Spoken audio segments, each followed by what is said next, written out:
প্রিয় সকল শিক্ষার্থী বন্ধুরা, আশা করি তোমরা সবাই ভালো আছো। অমিতদার ক্লাসরুম ইউটিউব চ্যানেলে তোমাদের সবাইকে স্বাগত জানিয়ে আজকের ভিডিওটি শুরু করছি। আজ আমরা রামায়ণ সম্পর্কিত 21টি জনপ্রিয় প্রশ্ন সম্বন্ধে জানব। রামায়ণ কোন যুগের অন্তর্গত? উত্তর, ত্রেতা যুগ। মহর্ষি বাল্মীকির শৈশবের নাম কি ছিল?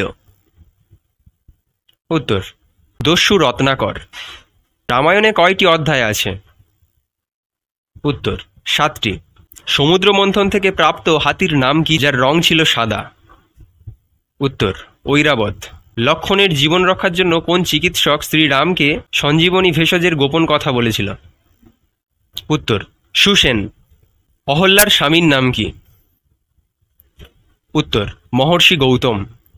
রামভক্ত হনুমানের পুত্রের নাম কি? উত্তর, মকরধ্বজ। কইকেয়ী কার কাছ থেকে রামকে বনবাসে পাঠানোর অনুপ্রেরণা পেয়েছিলেন? উত্তর, দাসী মন্থরা।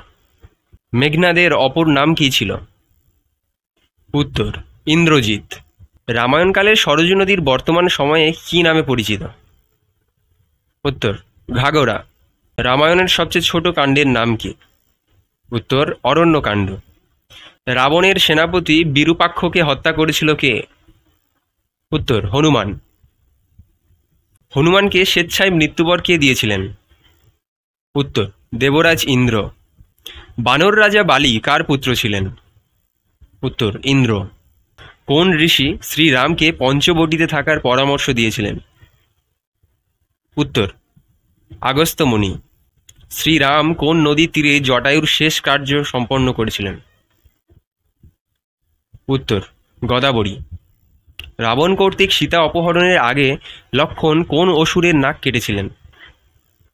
উত্তর, শূর্পণখা। সীতাকে লঙ্কা থেকে উদ্ধার করতে শ্রীরামকে সুগ্রীবের সাথে বন্ধুত্ব করার পরামর্শ কে দিয়েছিলেন? উত্তর, হনুমান। নিচের মধ্যে কে রাবণকে সীতা অপহরণ না করার পরামর্শ দিয়েছিলেন? উত্তর, মারীচ। শ্রীরাম কার অবতার ছিলেন? উত্তর, বিষ্ণু। লঙ্কা শহর কোন পর্বতে অবস্থিত ছিল?